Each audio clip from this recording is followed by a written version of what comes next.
my frustration comes more with that, like equity and addressing the problems that are existing right now, and how can we make sure that our students feel valued and successful and safe, and are successful and feel safe, rather than anything personal with me or my story, or personal with the teachers or the principal or the ISD or whatever it may be. There's no hate or resentment there, for me. So yeah, no, I really just wanted to see changes made.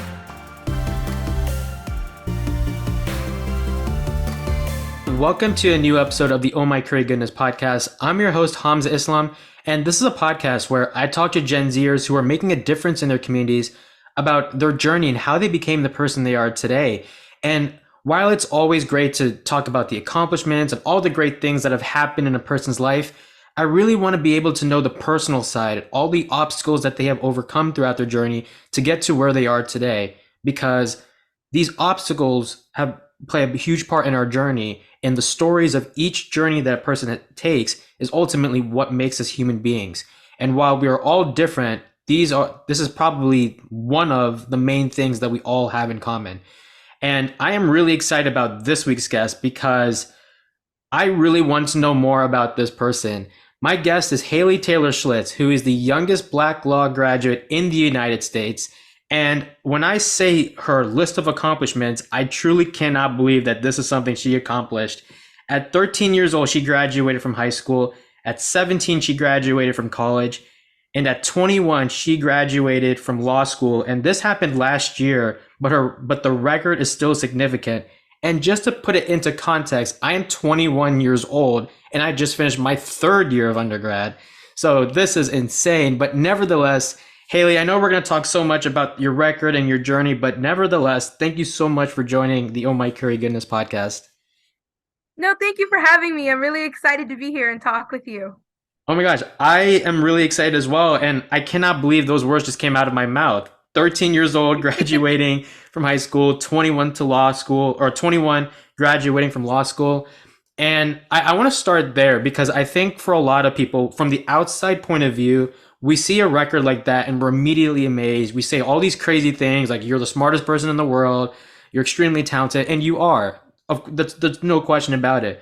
But for you personally, how do you feel about, I guess, the way you finished everything? Do you feel, I guess, impressed by your own accomplishments? Do you feel like you could have done it a bit quicker? Do you kind of feel like what's the mindset like from you personally, as opposed to what I guess people are thinking about you? Yeah, no, so I am very proud of myself, and all the accomplishments definitely feel very real, and I feel very celebrated, and I'm very proud of myself for being able to come as far as I have. Obviously with standing on the shoulders of my ancestors, with the help of my village, my mom, my dad, are really obviously huge roles in my life journey and my life success. I was 19 when I graduated law school last year. I'm only 20 now, and so a lot of the times when we know, I was to say, because a lot of the times when people are talking to me, they're like, so you couldn't even drink. I mean, I couldn't drive when I was an undergrad. You couldn't even drink. Like, what was your experience like? Like, did you think that you missed anything, or do you feel do you feel sad about any of the things that you feel like you may have lost as like childhood wise? And no, I mean, I think that a lot of it is, this is exactly where I needed to be. It was very healthy for me. But additionally, it was it's my journey, and I built it to be this way. So I'm very proud of how far I was able to come. And I think that a lot of the things of my childhood were still there. So I'm very happy with the way my journey played out. So to answer your question, yes, I'm happy and I'm proud. And I'm excited to see what's in the future. Yeah. Okay. Firstly, I apologize for saying at 21 you graduated from law school. I guess because I turned 21, so like the number is just like ingrained in my head. But no, I remember 19 years old. Yeah. So that's on me. I apologize. But No, don't be. that record is still in place, and it was funny because I remembered when I first met you, and it took a bit of time. Because I think like you were busy with something, and then I was getting to know you the first time, and you were like, "Oh, sorry, I was making cupcakes," and I'm like, "All right, that's cool." And then I was thinking to myself as I was waiting, "What kind of cupcakes is she eating? What is she eating right now? Maybe I need to eat these kind of cupcakes so that I could get smart." But I actually do want to know, like, now that you have this record, and it is like you did it at a very fast pace. Obviously, like that's better than 99% of the country's population. And I think it's very easy to assume that like people would think that you know absolutely everything. And so like for you, as someone who has, it's been a year since you've held this record, what do you feel like have been some of the misconceptions around you based on like what you've seen and heard? Because I think while people can say, oh wow, you're the smartest person in the world, I still think that there are still things you can easily or you can easily learn from, in that maybe there are some things that you still don't know about. So it kind of like limits the idea that you are the smartest person in the world, Yeah. even though you are really, really talented. No, that's a great question, and I'm really glad you asked it because it's kind of what I was touching at. Just what I was saying. With being like the misconception of my childhood and my socialization. That's a huge one. Because I was homeschooled from ages 11 to 13, right before I graduated high school.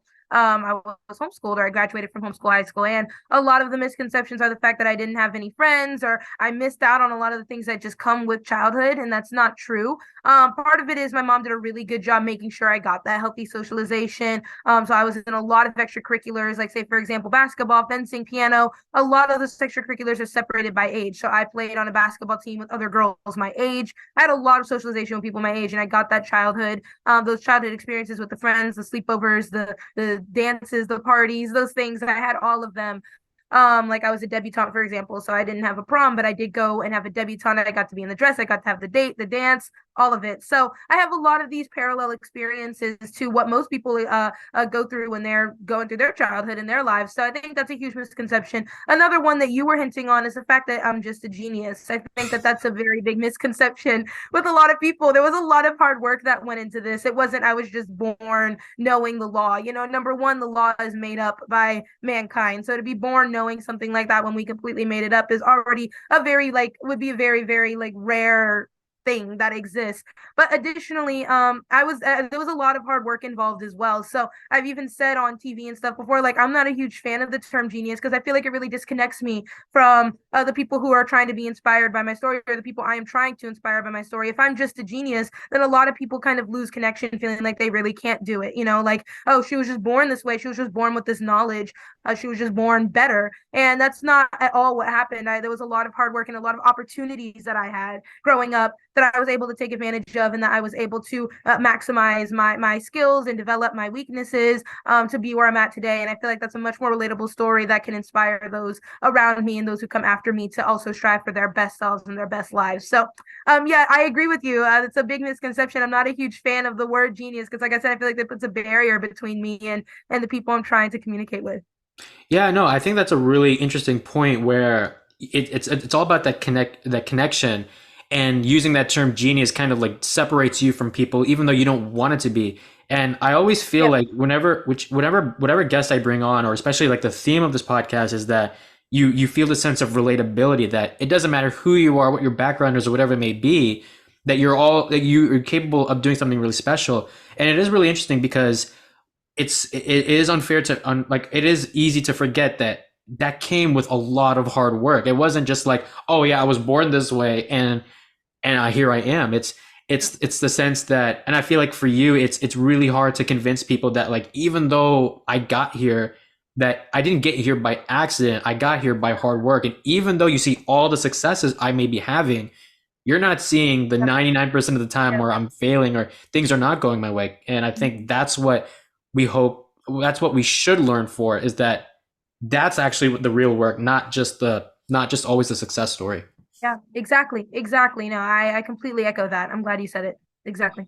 So for you, and what was interesting is when we were little, I think growing up, if we told people that we love the idea of learning, people think we're crazy.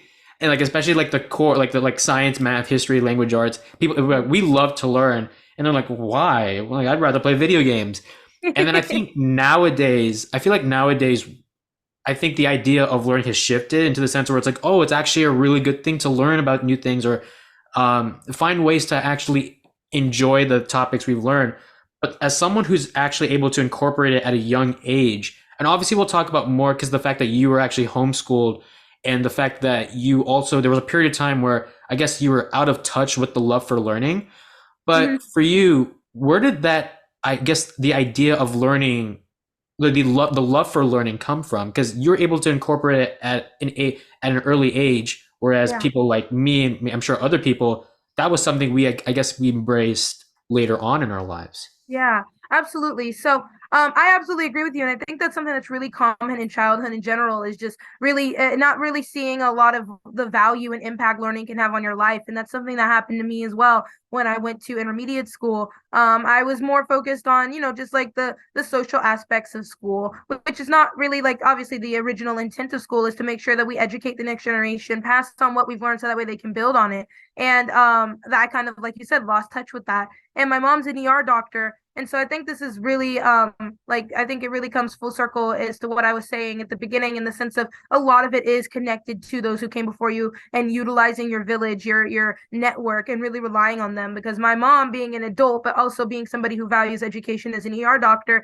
saw the value and in education for me and believed in me when I didn't even really know that I needed somebody to believe in me, not much less did I believe in myself. So, I think a lot of times children they don't really value or understand how impactful learning is, how impactful education is, and to be able to have somebody in your village, whether it be a guardian or a teacher, somebody in your village that can believe in you, push you further, encourage you to work harder, invest in you, and really pour into you is something that's very, very impactful in the long run. My mom, like I said, she's an ER doctor and really values education and valued it for me and valued my education. She paid attention to me, invested in me, and when public school wasn't working for me, she decided to try other options because she knew how impactful education is, and she understands how impactful education is and how much I will value it in the future when I'm not a child. And so, like you said, I think you hit the nail on the head. Like a lot of times when people are younger, they're not super connected to their love for learning. And that develops as you get older. But for me, I was fortunate enough to have a life and an environment where my mom and my dad could to pull me out and homeschool me and could reignite that passion for learning in me when oftentimes it takes a lot longer for somebody to do that for themselves. I had somebody who could help me with that when I was younger. So yes, I did lose a passion for education when I was in fifth grade. And I mean, that's probably for a lot of reasons. Like I said, some of the big parts being that I just cared more about the socialization and the friends than I did about the lessons. And also being a gifted and talented student that had been overlooked, I wasn't really being challenged either. So it all felt so superficial to me. Like it was all so none of it was engaging. I wasn't interested. I wasn't being challenged. I wasn't curious like I used to be because there was nothing to be curious about. Everything was already answered in like 5 seconds because I was gifted and talented, but I wasn't seen as a gifted and talented student. So yes, you hit the nail on the head. I agree. And I was very fortunate to have a mom who not only saw this in me, but also was able to take advantage of an opportunity to help me. Yeah, I actually would love to know more about the training session. I hate to use a Mhm. sports term, but I was watching sports the other day, so I was like, I'm going to use this term. Yes. Tell me a bit about what that was like behind closed doors when you were going through that early stages of like learning, and you like you mentioned, like your mom, your dad, your whole community really pushing you and trying to get the best out of you. Because I feel like, especially at a young age, where like if we learn something that we don't understand how impactful it can be in the long run, because I feel like for a lot of us, we focus so much on short term rather than long term. And so that's Yep. why I feel like it's easy for someone like you to be far more ahead than someone like me. But I don't want to say that like even like there are also like really smart people who are taking the average route as opposed to the route you took. But talk to me about what that like the what was like going what it was like behind closed doors when you were trying to like push yourself. How were you able to, I guess, keep going throughout that time and not just being like, okay, mom, this is too challenging, or dad, this is too much, let me just try to be like a normal human being. Not to say that you're not normal, but it's like, you get what I mean, No, like a yeah. sense of like maybe, maybe I should just be okay with the average way of education. Yeah, no, that's a great question. I think that a lot of the reason why that didn't happen for me is because it is what I needed. They recognized that I wasn't being challenged where I was at. And so they decided to pull me out, and it really, really catered to me, and that's something that really does wonders in education, is when you are seen, and when your education is tailored to you, because we all learn differently, we all learn at different rates, and we all have different passions that play a role in how quickly we pick things up and what we want to do, what we want to learn in the first place. And I was fortunate enough to have parents who saw that in me and gave me that opportunity, and could even give me that opportunity, with life circumstances. And that, I mean, that really played a role in why I was able to excel. This is exactly where I needed to be. I mean, I was at the perfect level of challenging, where it wasn't too much, like you were saying, like this is too challenging, or I just want to go back to the traditional high school. Like that's not how I felt, because this really was a space that my parents found and made for me. So it was perfect for me, because it was all done with me in mind. They know who I am, and all of their actions were with the intent of doing me well. And so they did that, and it was successful. And I was able to see the value in education again, because my education was meaningful to me, because it was for me. So never did I feel like this is too hard, I want to call it quits, or I want to go back to a traditional setting, because this setting was for me. This was my setting, and it was very, very impactful on not only my passion and my point of view of education in general, but also it has changed the trajectory of where I ended up in my career. I want to write education policy, that way I can give other people the same sense of tailored education and passion for learning, because learning is not something that ends when you walk across the stage or when you graduate. That we are all life learners. So when the sooner you can learn to value that, and the sooner you can learn to lean into that, and learn yourself as a student, how you learn best, what you want to learn about, and how you can learn things that you maybe don't care about efficiently and effectively, the sooner you'll be able to really maximize your success and enjoy all the ins and outs of life, all the ups and downs, because you can learn from it. So at the end of the day, it's not as bad as maybe it would have been, because you learn from it and it won't happen again, or you became stronger or a different person because of whatever trials and tribulations you're going through. So yeah, no, I mean, to answer your question, no, I never really felt like this is not for me, this is too hard, I want to go back to a traditional setting, because to the contrary, that my parents did such a good job making sure for me and my siblings, they gave us everything we needed to really succeed, not just in education, but as a human being.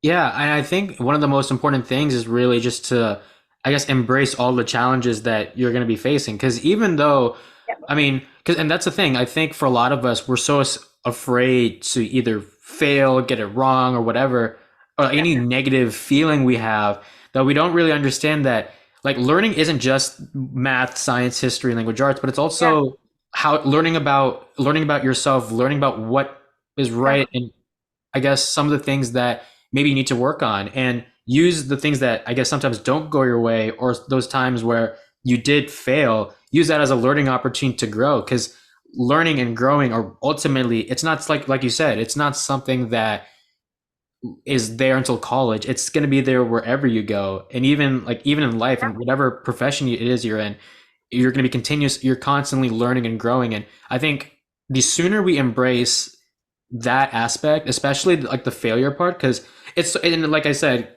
when we talked about like the youngest Black Law graduate, people are going to be like, no, we got to go 100 miles per hour because we see at 19 years old Yeah. you graduated this. But Yeah. then again, it's also like, that is true, but Yeah. also more importantly, it's about learning and growing. And even though she did at a fast pace, everyone goes at Yeah. their own pace, and but ultimately you're going to get to that end goal, Yeah. whatever that Mhm. may be. Yes, exactly. Exactly. No, I mean it's much easier to not feel behind or ahead. Like my whole life I didn't feel, obviously I'm aware that I'm ahead of the traditional rate that most students go at, but for me I never felt particularly like, for in my individual sense, I didn't feel so far ahead or even behind when I had to slow down at certain points to really understand something, because it was just me, like this education journey was mine. This education setting was created for me. I was a graduating class of one from high school. There was nobody to fall behind from or be ahead of. So wherever I was in my path for education, I'm exactly on time, because this is exactly what I need to do to make sure I succeed. So if I needed 5 years for college, that's not behind. That's exactly what I needed. So I got exactly what I needed. I did what I needed to do to succeed. And if I did it in 3 years, or if I did in two, or if you take a gap year and then you go because you want to work on your career, you want to go to trade school, military service, all those things are for you. That's your journey, and you're not behind yourself. You're not ahead of yourself because obviously you are you. So, for me, going through my journey, it's exactly what you said. I didn't feel like I had to go 100 miles an hour. Like this was not like it was never the plan. My parents didn't pull me out of public school. Like we're gonna make sure that she's the youngest this, or that she's gonna run for this office, or she's gonna become this specific, career. Like none of that was ever the intent. They really pulled me out, and every step we took was it was like walking in the dark. We're just okay. Well, what's the next step? What do we do now? Like she graduated high school. I mean, I guess the next step. She's 13. The next step is to go to college. I mean, you can't work and get a job and stuff at 13. So, or serve in the military. So the next step is okay. Well, how does she enroll in college? And we kind of just took it step by step. It was never the plan, and it really worked out because this is exactly what I needed. So I completely agree with everything you said. It is difficult, and I do want to know your thoughts on this. I feel like especially for black and brown parents, especially like in art and like in South Asian cultures, we are constantly known for comparing our kids to others. So it's like my kid is graduating college in 2 years, my kid is graduating or Yeah, earlier, whatever that may be. And if you take more time, then it's like, yeah, oh, then that means you might be stupid. And I yeah. do wonder if that's something that, even though you're proud of, like, if you're ever worried about potentially giving the wrong message to other people, where they might look at you and they go, "Oh, I feel stupid," and like we talked about, it's like we're all at our own pace. Like our only competition is ourselves. Are we better than our own version yesterday? And then what can Yeah. we do to be better tomorrow? But I feel like as someone who excelled at a very fast rate, do you often feel like even though you're trying to give the right intentions of trying to like pursue your own journey, that sometimes because of the achievements, people get the wrong message up from you? Yeah, I do worry about that. So I try to choose my words really carefully. And I always start any talk I'm giving to a graduating class or to a classroom or to a law firm or anything. Like, I hope that my story is inspiring you to live your best life, to do your path the best way that you can, not to do what I did. Because what I did was good for me, but most people out there don't even want to be a lawyer. Like, so don't try to do my journey because I did it. Just, I hope my story inspires you to really change the way you look at education, to change the way you look at your career, to change the way you look at opportunities and barriers, and reapproach, like really readjust the way you approach difficulty, the way you approach success, the way you approach other people, the way you approach life. What you want to do and how you get there doesn't have to be any particular way, even if most people go to school at this rate and this year, and most of your peers are graduating or whatever. Like, to really make sure that you are approaching your life with you in mind. And I hope that my story inspires people to like think outside the box. And a lot of times I use the analogy like a lot of these systems are cookie cutter systems, but most people aren't even cookie dough. So you feel bad because you're not fitting in this system, but you're not even, the system wasn't even made for you. Like, it was cookie cutters are made for cookie dough, and you're not cookie dough. So you weren't even made to fit into this, and you're basing your self-value on something that wasn't even for you. So to really reevaluate, like, when you succeed, you may blame it on luck, but when you fail, you blame yourself. Like, to really reevaluate a lot of the ways you approach education, your career, relationships with other people, life in general, is what I hope my story inspires to do. So I do worry about that sometimes. I really try to make sure I hone that point at the beginning and at the end of my story. Like, I hope that after listening to me, what the message you take away is what can I do to make my experience more catering to me, more tailored to me. So if you're in school right now, are there classes that you can take, or different organizations you can volunteer at, or different extracurriculars you can join that make your education more tailored to you? Is that way not only do you enjoy it more and you reignite a passion that may be lost, but additionally you enjoy it and it pushes you. When you enjoy something, you want to do it, you want to excel, and you'll be more successful and more happy and at peace. So I do worry about that. And so I really try to make sure that I tell my story in a way that's inspiring and not like encourage. I don't want to encourage any comparison. Yeah, no, I really like that because I think at the end of the day, it is about and being like inspired by your story instead of just being in this comparison game. Yeah. And I think that's the problem. We focus so much on the comparison thing, and it's so easy to be so down on ourselves and then also kind of be envious towards you, even though you have nothing to like. Your intention is not to brag to people. Your intention is to just show people that like you can do anything, and it's okay to go at your own pace because ultimately you're gonna do great at the end. Yeah. But I want to talk about obviously my podcast is about just learning about your journey and like in the obstacles that you encountered. And one of the obstacles was that you obviously mentioned that you were homeschooled, and what happened, and part of it was because there was a point in time where you lost interest in learning, and then you tried to test in the gifted program in your school, and the school said no, and then that took you throughout this homeschooling journey, and here you are today. I do want to talk about, which is that I wonder if, obviously it will go back to the fact that that school, whatever that school was, denied you a chance to really challenge yourself, improve yourself. Hmm. But I do wonder if, I guess there's like, I don't want to say like, for lack of a better phrase, if you ever had to like try to like prove them wrong, like prove the school wrong, like is there ever a sense like throughout your story or throughout your journey, you're just like, one day I hope that there's someone from this school who said no to me regrets that decision. Like I don't, and it's unfair to ask you this because I've interacted with you numerous times and I know how nice and generous and energetic you are, but I often wonder if there's like this like I guess like this anger in you where you're just like, I'm going to prove person A, person B wrong because of what they denied me. Like, do you get what I mean? Like, do you ever had that Yes. fire in you?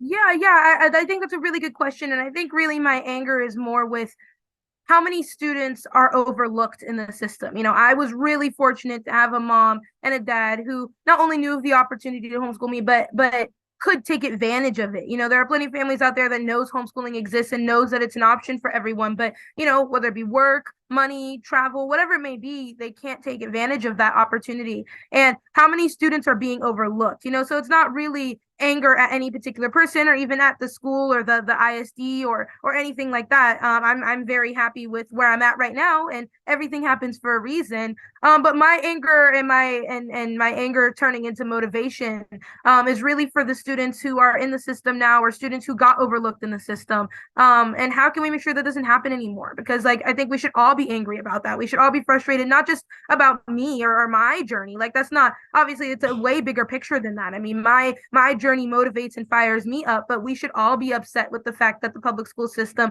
overlooks a lot of students and is really not, I mean, it's in need for an update. And what can we as a community do to turn our anger into motivation and not just be mad and not be like violent or hateful, obviously, but what can we do to turn our frustration into motivation and into change? And so for me, my anger and frustration more comes from the disservice that girls and students of color face in our public school system. Not really a personal, like, I'm going to get this person back or I'm going to prove them wrong. Like, that's never been my motivation. Fortunately, I mean, that there's plenty of people who have gone through situations where that is a lot of what is inside of them. And for me, that's not what motivates me. Rather the fact that there are a lot of students who are still in the system, especially like I said, students of color and girls that are being overlooked. And what can we do as a community to refocus on what's important? Making sure that students are successful and that our teachers feel valued, making sure that our families and our communities that are investing and pouring resources into these public schools really feel like they're getting what they need out of it. And whether that be financially or just what we stand for, making sure that our students feel welcome and safe in the schools. What can we do as a community to value education, value our students, value our youth, and make sure that everyone is successful? And that doesn't mean that everybody should be homeschooled, because public school has a lot of value and a lot of people utilize it and are so successful and appreciative of what it offers. But there's a lot of students who are overlooked and who go through a lot of horrible things in public school. And what can we do to stop that? That's where my frustration and my anger comes from. Not really a personal story, not toward any one person, but more of, I want the whole community should feel like a sense of urgency with our education system, from school shootings to book banning to really just student success and inclusivity. What can we do to make sure that we create the changes we want to see?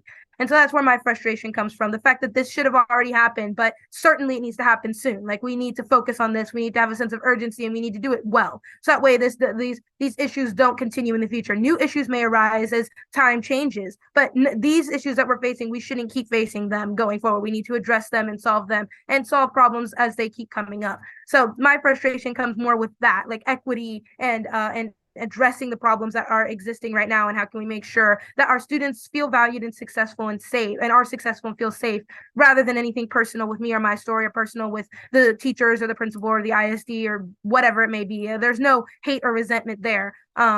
It's for me. So yeah, no, I really just want to see changes made. Yeah, I like the fact that you're just someone that is not necessarily angry at that particular group of people. It's just more of the fact that there are people like you who have a chance to challenge themselves and yet are not given that opportunity. And as someone who spent majority of their life being homeschooled, I feel like a lot of people, and I was going to ask you at some point, which is, do you feel like your story is about the fact the potential benefits of homeschooling or like the bad stuff about public schooling? But you kind of talked about how like public schooling and homeschooling, they have their differences. There might be some things that public schools have that homeschooling doesn't, and vice versa.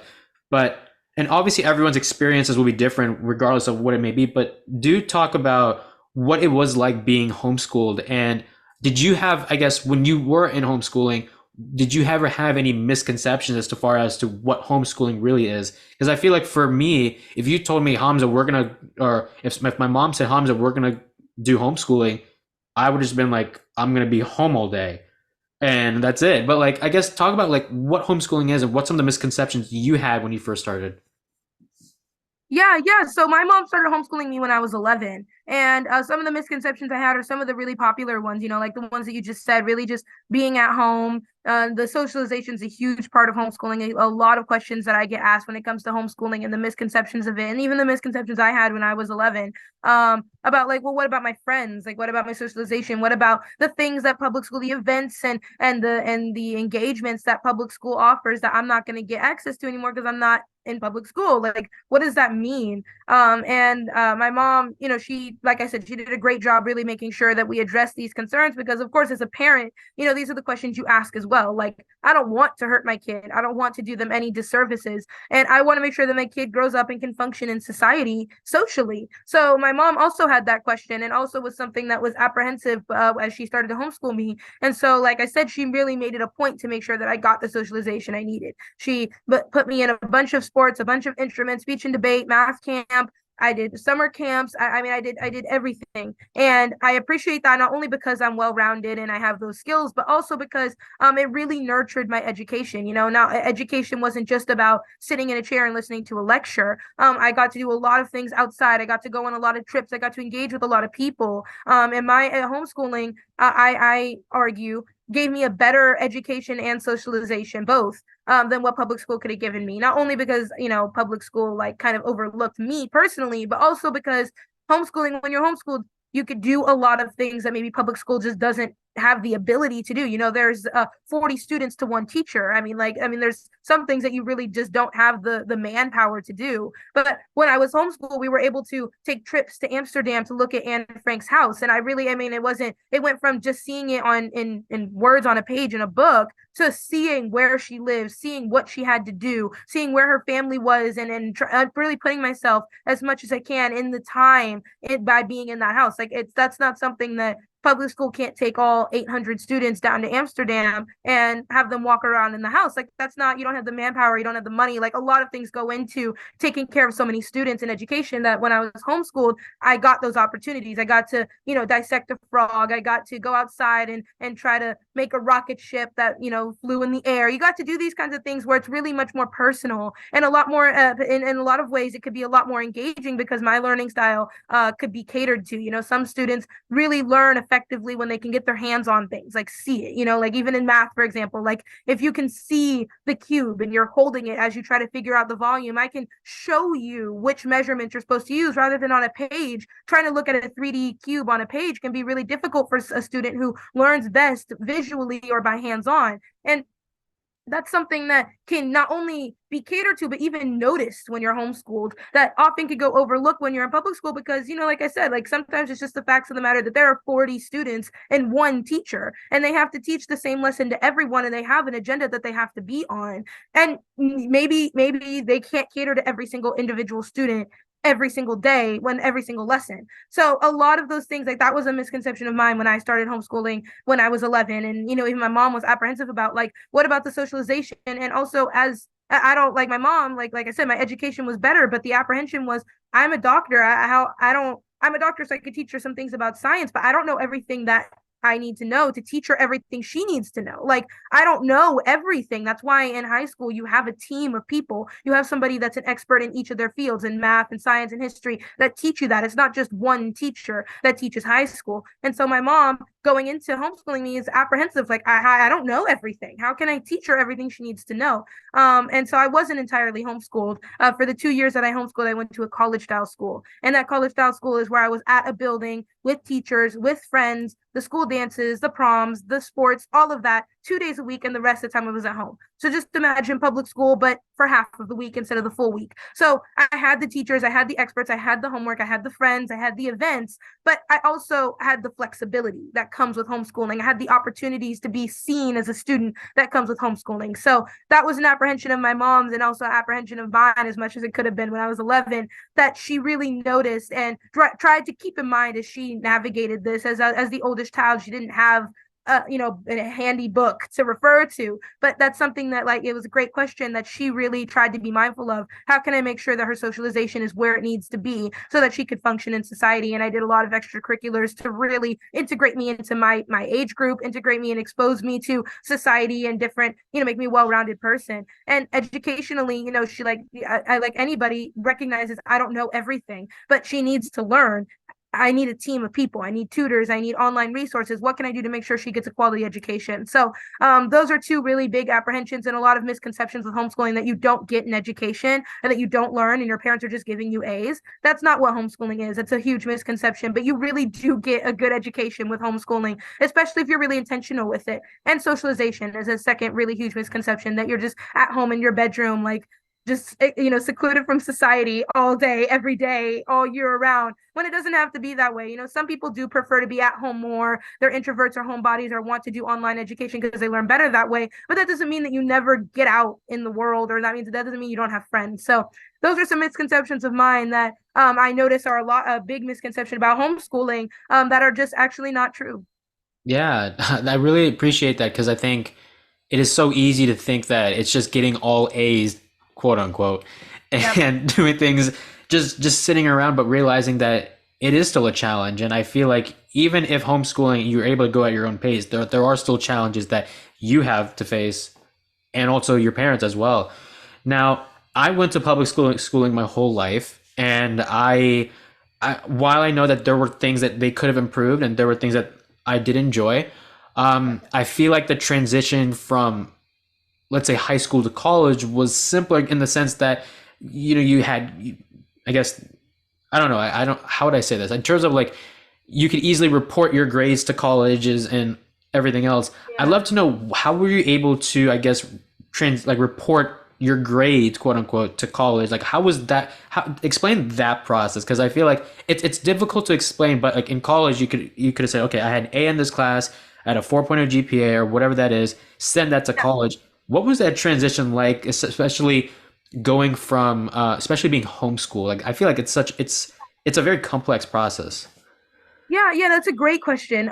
So when you're homeschooling, there obviously colleges want a transcript with your grades. And when you're homeschooling, it varies state by state what the laws are. But here in Texas, it is a lot. There's a lot more flexibility for the parents to decide what constitutes a class, what constitutes a lesson, and how you're graded. Part of it was I wasn't entirely homeschooled, so I did have a transcript I could take from a school with teachers and all that good stuff and bring it to a college. So I did have some tangible documents that kept track of my grades, and external teachers would vouch for those grades and approve that I could give to the colleges. But additionally, my path, I went from high school to, I did a year of community college, and then I transferred to university for 2 years, and then I graduated. So when you're going to a community college, at least a community college I went to, it's a lot less like stiff than if you're just a high school, than if you're a high school senior who's applying to be a college freshman at, name a university. That's a lot more stiff than going to a community college, because the idea behind a community college is that anybody at any point in their lives can walk in and say, I want to better my education, I want to better my understanding in a certain topic, I want to better myself as a person or as a student, I want to sign up for classes. And so a lot of times community college gets a bad rep with families, or with students, or with parents, or even teachers in the community, because it's seen as something that's not an accomplishment. Like it's really easy. Anybody can walk in, and as long as you can pay for the classes, you can sign up and take them. So it's not an accomplishment. But and I think that that's a really huge misconception with community college because number one, it's not that easy, but number two, it is supposed to be easier to serve the community, but it's really a hidden gem. You can really use that. It's cheaper. And it's a lot more flexible for those who want to, like I did my first 2 years of college in 1 year, and we were able to afford that and do that like with our time because I couldn't drive. So I didn't, my dad had to drive me to school every day, and I was only 14. So I didn't want to go live on a dorm in California or New York or name a state because we lived in Texas and I wanted to stay close to home. So it really is a hidden gem for families who, don't like, they want to transition into college. They want to start college, or they don't know if college is for them, or they don't know what they want to do yet in college. It's a really great stepping stone and transition into university. But it's cheaper and more flexible. You could take a lot more classes at a time. You don't have to be so constrained into the freshman, sophomore, junior, because people use community college for a lot of different reasons rather than just a traditional 4 years of university. So I think a lot of those things played a role in my transition from high school to university. Is I not only did I wasn't entirely homeschooled, so I did have some records that came with my application, but additionally I went to community college. And so when I was requesting to transfer, I applied to 18 different universities and I got accepted into all of them. And the reason why I was able to do that is because I was applying as a transfer student, and I had community college transcripts that I was able to give them as well. So they could see that I was a good student from reputable sources, and it wasn't just my mom giving me good grades. Like I had records from the college law school I went to and from community college, and they could see that I was worthy of taking a chance on, worthy of taking a bet on, because I was a good student and I would do their school well, and I would do well for myself as well. So I think that those play a role in my transition from high school to university. I guess the two biggest things is one, I wasn't entirely homeschooled. That probably would have changed a couple of just the like paperwork and the ways that you like go about it. But additionally, I did utilize community college, which was so wonderful, and I recommend it to all the students I talk to my students that I teach. I recommend it to them. I'm like, this is a really good opportunity for you to kind of dip your toes in the water, and see, because there are some students who they want to take a gap year, and that's because they don't know what they want to do. So they just plan on taking a gap year and kind of finding it, figuring it out. But I encourage them, no matter what you're majoring in college, there's some courses that you're just going to have to take. Like everybody has to take a certain amount. Like you have to get a certain amount of science credits, a certain amount of math credits, a certain amount of English credits. Everybody has to do that. No matter your major, you have to take English 1301. That's a class that you have to take, like an introduction level English course, writing course. You have to take that course no matter your major. So if you think you want to go to college, you might as well start knocking some of those things out, because you're going to have to do it no matter what you decide. So and if you decide that you don't want to go to college, you didn't apply to university and go thousands and thousands of dollars in debt. So it's a really great way to kind of get your toes in the water, get exposed to how college works, see if college is for you. And while you're figuring yourself out, you might as well get the things that you have to do no matter what done. You might as well get those core classes done while you're figuring out what you want to major in, because what you want to major in really starts to have a huge impact on your classes in your third and fourth year, when you start to take specialized classes, 3,000 and 4,000 level classes for that major. So if you're a major in chemistry, you start taking the really higher level, harder level chemistry classes in your third and fourth year.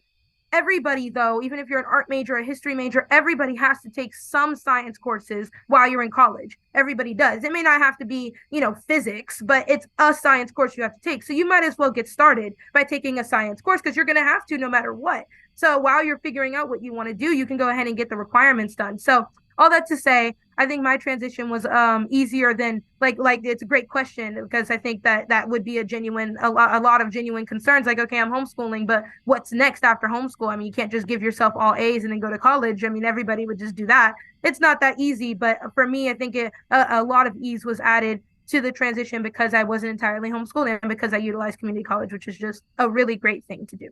Yeah, so now I want to talk about college experiences because I think I'm going to read this again. So 17, you graduated from, I think, Texas Women's University, and then at 19, you graduated from Southern Methodist University. Yes. So tell me a bit about what the experience was like. I mean, I'm assuming you took in-person classes, right? Okay, so Yeah. Yeah. so What was that experience like? Did you feel, I guess, nervous in the sense that you were much younger, or did you feel like because of the pace you were at, you felt that you could have, and this goes back to, do you ever feel like you're giving the wrong message? Did you ever feel Mm. like you were worried in a way that people were going to feel like they're stupid because you were going to college at 17 or 19? And obviously, don't get me wrong, college classes are hard. People, obviously, you know why you're there. But then when they see someone like you, it's very easy to feel like, oh crap, maybe this is not the right for me, or imposter syndrome is hitting everyone, even though you're just trying to be you as much as possible. Yeah, that's a great question. And I mean it's kind of funny because when I was in college from age, I did it in 3 years, but like I said, I was able to do my first and second year in my first like in the span of 1 year. So I was able to finish my undergraduate degree in 3 years. So from the ages of 13 to 16, I was in college, but I guess I didn't look that young or something because when I went into the classes and I sat down, there was not like obviously if a 5 year old walks into your college class, that's something to do a second look at because that's obvious. But I guess being 13, 14, 15, 16, like from that age, I guess I really started when I was 14, but being 14, 15, 16 years old, I guess I didn't look so young. I'm sure I looked young, but it wasn't something that was like, oh my God, like what are you doing here? You look like a toddler. So when I was in the classes, it really wasn't like it wasn't something that caused a problem because I looked like I looked like I fit right in. And then even when they did find out eventually that I was 15, 16 years old, it wasn't, of course, they asked questions like, oh, like, how are you here? Or, like, are you like dual credit or are you here as a full-time student or what do you want to do or whatever? But after we had a conversation about it and they, asked and I answered and it was like a really good conversation. After that, I mean, it was just kind of a normal experience for me. I mean, we were in class, we would do the homework, we would do the group projects, discussion boards, quizzes. I mean, it was just a really normal experience, and I think that's really wonderful. And I think that that's a lot can be really relieving to hear for students who want to try dipping their toes in the water of community college or dual credit courses, even though they're not 18 yet.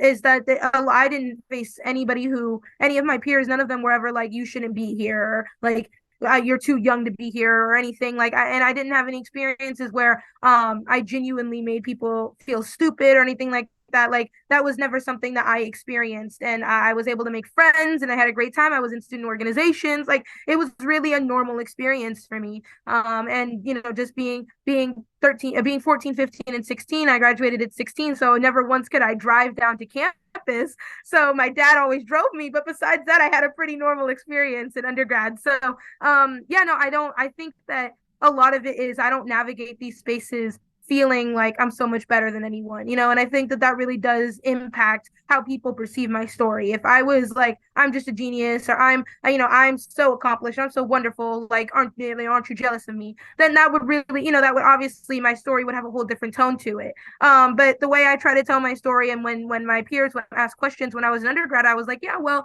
I was homeschooled and I was able to graduate early because I that's just where I needed to be engaged. Like this is just where I'm at academically, and I'm able to understand things at this level. And it's like a lot. Oftentimes, I compare it to if you're talking to a fifth grader and they say they're in fifth grade, you wouldn't ask them like, oh my God, is that so hard? Like, are you having a really hard time? Like, oh wow, like you wouldn't be like worried for them or anything because that's exactly where they need to be at that time. Like that's and from your point of view in your mind, that's exactly where they should be. You wouldn't be asking them like, oh my God, like are you okay? Or oh my God, or is it too hard? And you wouldn't feel any kind of way about it. I mean, because that's in your mind exactly where they should be. They're in fifth grade and they're fifth grade age. So for me, and so I tell people when I tell my story, this is exactly where I needed to be engaged, to be interested, to be a successful student, to be challenged and stay curious and actually learn. This is exactly where I need to be. I mean, like I'm exactly in the right space. And so anytime somebody would be like concerned or like, oh, well, was this like really, really hard for you? Obviously college, like obviously anything in life comes with ups and downs, trials and tribulations. Like I didn't just know how to do it all on the first day, but it wasn't particularly hard for me. Like it's exactly where I needed to be, just like anybody else who's anywhere else. Like that's exactly where they should be. And so yeah, no. So I didn't I couldn't drive because I graduated when I was 16. So I would say that was the most abnormal thing about my undergraduate experience. No, I can't imagine.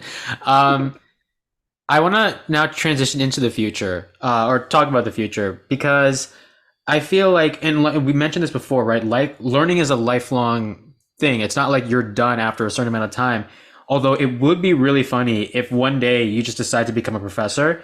And so, like, I go to Ohio State, and it'd be really funny if we were in a chemistry class and I was just sitting next to you, and you're like 21 or 20 years old, 20, 21 years old, and I'm asking you, like, so what grade are you in? And you're just like, I'm a professor, actually.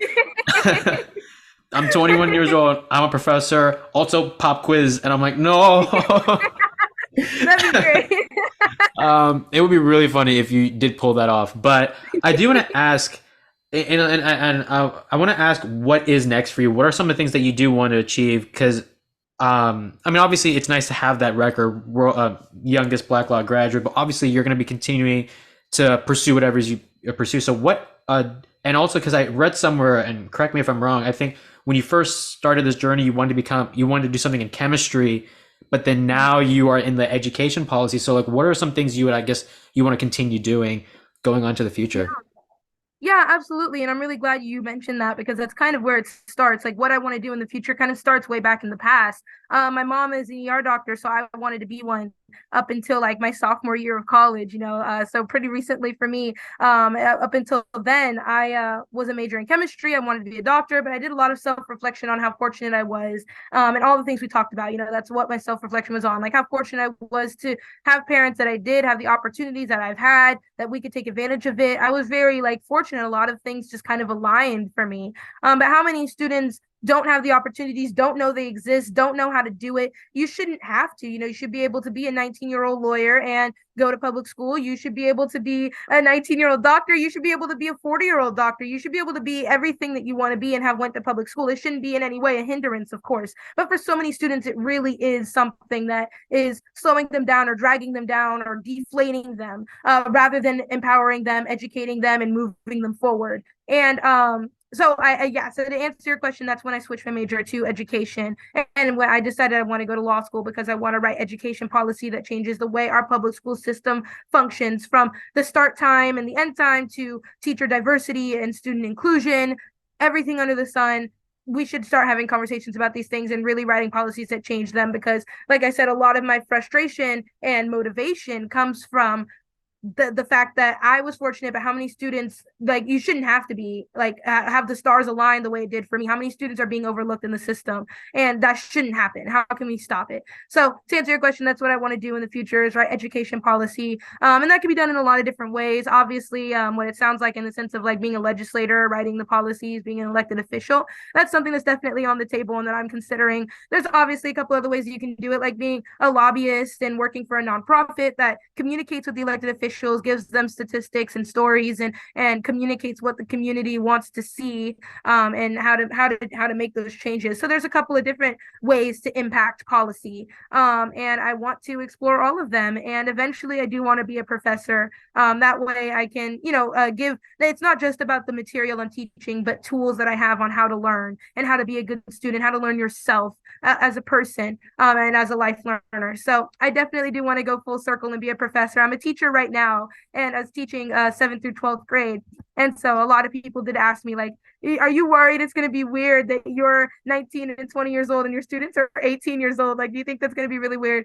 And I was like, obviously I don't know what to expect until I start teaching, but I didn't think it would be that weird because, I'm the teacher and they're the student. And that's kind of like, it was just kind of a solid ground and foundation to start on. Like, I have a lot that I want to teach you and convey to you, and you guys are here to hopefully receive a lot of it and be receptive to a lot of it. So now that I've been teaching for the last school year, I can say that it was not weird. It went very well. And I think that honestly, me being closer to their age gave me a different way to connect with them and communicate. And hopefully they received information better than they would have had they had a different teacher. Of course, I hope that I was a really good teacher, and they say that I am. So, I've had a really great time teaching. So I do want to be a professor as well. So a lot of big things in the future. Before I let you go, obviously you've had such an amazing journey and at such a fast pace. And we see the fact that you're the youngest Black Law graduate in American history. And I'm sure it's going to be very hard for anyone to beat that record. But you mentioned that everything happens for a reason, right? And even the things that don't go our way, eventually we're going to learn to overcome them because it's going to help us grow and become a better human being. But looking back throughout your whole life, what do you feel like you wish you could, I guess, change? What are some of the things you wish you could have changed so that maybe you felt, I guess you would have been more satisfied with yourself? Or do you feel like everything that either went your way or didn't go your way, you were just like, I'm happy that these things happened because it shaped me into who I am today? Do you feel like that's what your mindset is, or do you feel like there's a couple of things you wish could have been a different event rather than what you did end up facing?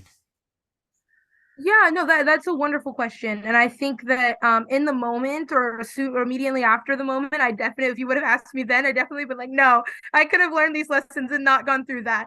But I looking back, I really think that I did grow a lot as a person from from certain experiences. Like for example, in my first year of law school, I didn't do as well as I had wanted on my legal research and writing course. And it's what it sounds like, a legal writing course.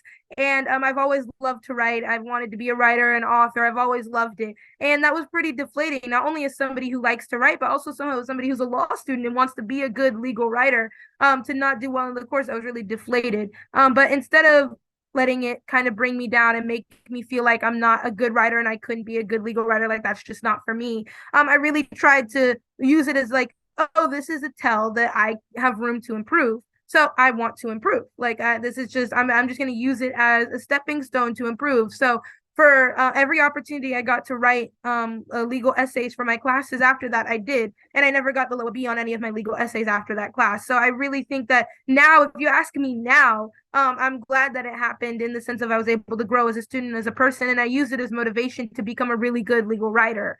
In the moment, if you ask me, I would be like, no, no, I can learn to be a better writer without this. Like I didn't need to go through this. But I think now, after it's all done and I'm able to be successfully moved past that point, I think that it ended up working out exactly the way that I wanted to, exactly the way that was best for me. And I'm sure I could have learned that lesson in a bunch of different ways, and maybe some easier than what I went through. But it ended up working out. So I don't think, a lot of times when I reminisce over the past and I'm like, man, if this would have just happened differently, if I could have just done this instead, I try to remind myself, especially since we have no control over that it was for the best, because you can either choose to believe that it was a horrible experience and you wish it was different, or you can choose to believe that you can use that to empower yourself. Either way, what happened and you can't change it. So I would rather look at it as something that I can use to empower myself and move forward and learn from, and hopefully as a point of relatability. So when people think I'm just a genius, like, no, I've had my times of trials and tribulations just like everyone. So I think that in the long run, it's really made me as a person better, and also me as hopefully as a role model and a leader better as well. So I think the latter in your question. Yeah, ultimately, I mean, the biggest lesson I would take away is just that everything happens for a reason, regardless of the good or bad.